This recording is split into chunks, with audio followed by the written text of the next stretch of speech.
Hello, and welcome to the Shasta College MyShasta tutorial. Today we're going to be looking at the grading census and early alert. You'll notice that it says final grades are missing. This message will disappear when all grades have been entered. In this overview section, you get to see a list of all your students. You can filter using the arrows here by student name, student ID, whether they've ever attended, their last date of attendance, final grade, and so on. If we move over to the final grade section, click on the tab, you'll see the grade legend. You just click that button to expand the grade legend. You can scroll down, select the grade that you want to give a student. You'll notice if you click the FW, you will get a flag that says the last date of attendance is required. So make sure that you put a date in for that student. And then click out and that notice will go away. Another grade that has a requirement is the incomplete grade. You will have to put an expiration date in, and it has to be beyond the end of the section. So if you see, I put in 2/26, which is obviously not the section end date, and so you get this alert. So then you have to modify the date. We'll put 5/30, that's beyond the section end date, and it accepted it. All other grade submissions are pretty standard. You scroll to the student that you're looking for, click on the down arrow, choose the grade you want to give the student, and click out.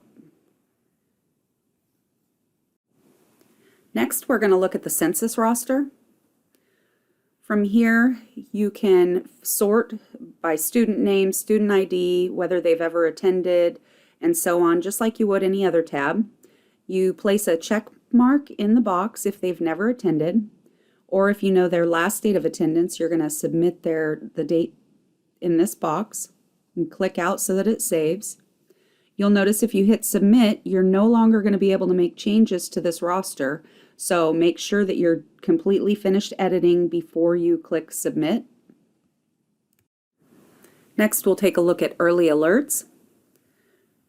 For the midterm grade, you're going to select an X if the student needs additional help. It's not actually a grade, it's more of a flag that that student needs help.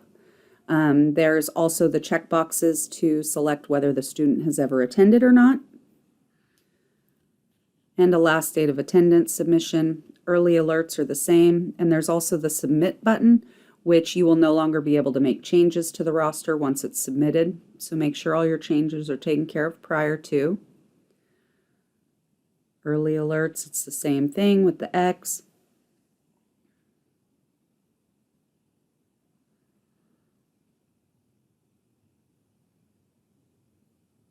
And the same submit. And if we go back over to overview, once it's done loading, you can see that all of the changes that we just made have taken effect and are reflected in this new updated overview. So that is about it for grading census and early alerts. Join me in the next video and we'll go over permissions and waitlisting.